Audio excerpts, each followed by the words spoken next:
अचानक उस कमरे में गर्मी बढ़ने लगी। रायन ने हीटिंग सिस्टम बंद करने की कोशिश की लेकिन कुछ नहीं हुआ। अब कोई और रास्ता नहीं था, इसीलिए रायन ने उस आवाज से बात करने की कोशिश की। आवाज ने रायन को बताया कि इस कमरे का तापमान हर 5 मिनट में 3 डिग्री बढ़ जाएगा, जिसका मतलब है कि उसके पास जीने के लिए अब ज्यादा घंटे नहीं बचे। फिर उसने रायन को $1 मिलियन की फिरौती भरने को कहा, वरना ये कमरा लगातार गर्म होता रहेगा। रायन ने कहा कि भाई मेरे पास इतने पैसे नहीं है, पर उस आवाज ने कहा कि कहीं से भी जुगाड़ करके पैसे ला, वरना मौत तो बेटा तेरी पक्की। अब रायन ने अपने छोटे से बच्चे लैरी की तस्वीर दिखाकर उससे इंसानियत की भीख मांगी, पर आवाज ने कहा कि वो रायन के बारे में सारी बातें पहले से जानते हैं। फिर रायन ने सबसे पहले अपने भाई जॉन को फोन करके उसे सारी बात बताई और उसे मदद करने को कहा, पर जॉन उससे बहुत नाराज था क्योंकि रायन ने काफी समय से उससे बात नहीं की थी। खैर फिर भी वो रायन की मदद के लिए राजी हो गया। उसने रायन को अपना फोन ऑन रखने को कहा ताकि उसकी टीम रायन के फोन की लोकेशन ट्रैक करके उस तक जल्दी से जल्दी पहुंच सके। इसके बाद कमरे की आवाज ने रायन से पूछा कि क्या सच में उसे लगता है कि उसका भाई उसे बचाने आएगा। तब रायन ने अपनी $10,000 की घड़ी निकाली जो उसके पिता ने उसे तोहफे में दी थी और इसके बदले बाहर जाने की मांग की, मगर उस आवाज ने रायन को घड़ी चकनाचूर करने का ऑर्डर दिया। रायन को उसकी बात माननी पड़ी और फिर उसने अपनी पत्नी एना को फोन किया और उससे कहा कि बैंक में पड़े सारे पैसे एक अकाउंट में ट्रांसफर कर दो। उसने एना के किसी सवाल का जवाब नहीं दिया, लेकिन फिर भी एना ने पैसे भेज दिए। फिर रायन ने अपनी माँ को फोन किया, पर उन्होंने भी कहा कि सिर्फ जरूरत की टाइम पे मम्मी की याद आती है ना।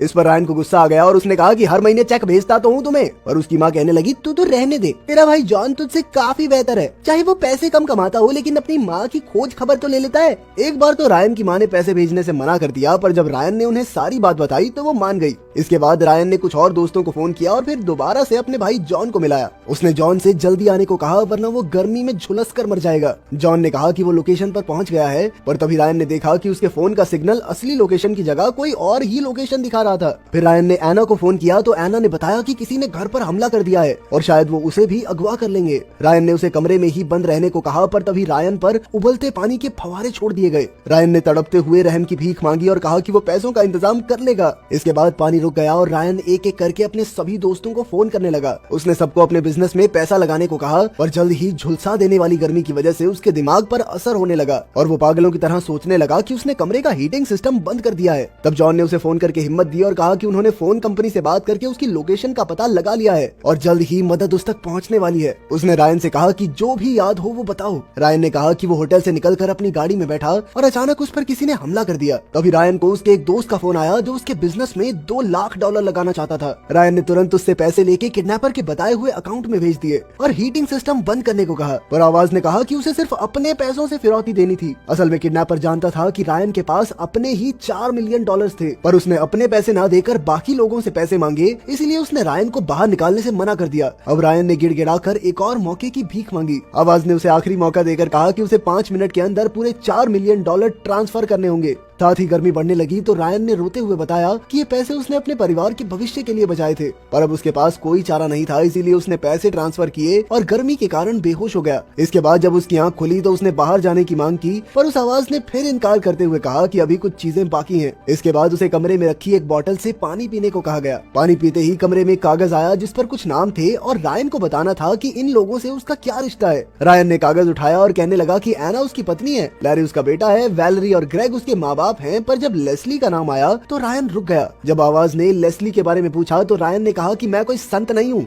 इसके बाद लिस्ट में जॉन का नाम आया। फिर आवाज ने पूछा कि क्या तुम इन सब की परवाह करते हो, तो रायन ने हामी भर दी। तभी अचानक उसे एना का फोन आया और वो बहुत डरी हुई थी। बात करके पता चला कि उसे भी किसी ने अगवा करके रायन जैसे कमरे में बंद कर दिया था। अब रायन की हालत बेहद खराब हो चुकी थी। तब एना को कमरे की आवाज सुनाई दी और एना ने पूछा कि ये कौन है, तो आवाज ने कहा कि इसका जवाब रायन ही देगा। फिर आवाज ने रायन पर दबाव बनाया कि अगर वो सबको अपनी असली सच्चाई बता दे तो वो खुद की और अपनी पत्नी की जान बचा सकता है। रायन ने शुरुआत की कि मेरा नाम रायन है, तो आवाज ने पूछा कि क्या तुम्हारा यही एक नाम है। रायन ने जब हाँ कह दिया तो अचानक हीटिंग सिस्टम फिर से चल पड़ा। तब रायन ने खुलासा किया कि आज तक उसने कई अलग अलग नाम बदलकर लोगों को बेवकूफ बनाकर उसके बिजनेस में इन्वेस्ट करवाया है। इसके बाद रायन को कमरे में रखा गया एक डिब्बा खोलना था। रायन ने उसे खोला तो उसमें एक इंसान की कटी हुई उंगली थी जिस पर एक खास अंगूठी थी। तभी रायन को एक लड़की की आवाज सुनाई दी और वो समझ गया कि ये लेस्ली है। लेस्ली ने कहा कि इन लोगों ने मेरी उंगली काट दी है। अब आवाज ने रायन पर दबाव बनाकर लेस्ली को सारी सच्चाई बताने को कहा। आखिरकार रायन ने खुलासा किया कि उसने सिर्फ पैसों के लिए ही लेस्ली से शादी की थी और ऐसा वो कई औरतों के साथ कर चुका है। उसे लेस्ली से कोई लगाव नहीं था।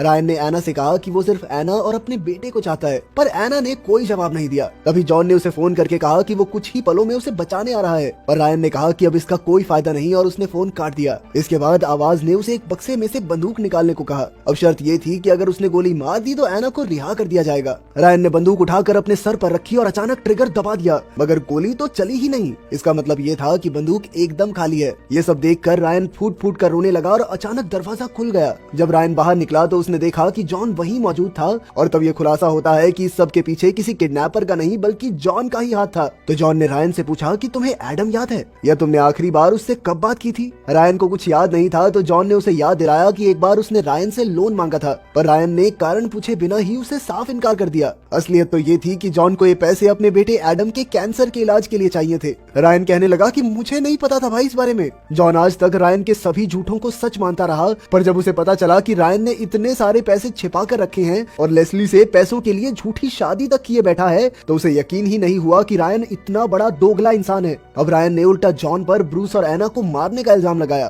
तब जॉन ने खुलासा किया कि वो सब इस प्लान का हिस्सा थे। उसी वक्त एना और लेस्ली भी बाहर आ गई और उन्होंने रायन पर धोखेबाजी का इल्जाम लगाया। एना ने उससे पूछा कि क्या उसने सच में कभी उससे प्यार किया था। रायन ने रोते हुए कहा कि बस तुमसे ही तो प्यार करता हूँ। जैसे ही एना रायन की ओर बढ़ी तो अचानक लेस्ली ने एना पर गोली चला दी और बेचारी एना की मौके पर ही मौत हो गई। फिर लेस्ली ने रायन का भेजा हुआ सारा पैसा अपने बैंक में ट्रांसफर करने की कोशिश की, लेकिन उसमें तो पैसे थे ही नहीं। अचानक जॉन ने लेस्ली को गोली मार दी और रायन से पूछा कि आखिर ये सब चल क्या रहा है। तब रायन ने खुलासा किया कि वो पहले से जानता था कि जॉन ने सबके साथ मिलकर उसे अगवा किया है। अबे कितने ट्विस्ट आएंगे इस मूवी में। उसे शक तब हुआ जब एना ने उसे फोन करके कहा कि वो भी अगवा होने वाली है, जबकि रायन ने तो उसे अपनी किडनैपिंग के बारे में कुछ बताया ही नहीं था। इसके बाद आवाज ने उसे अपने पिता की घड़ी तोड़ने को कहा और रायन तुरंत समझ गया कि ये जॉन ही है।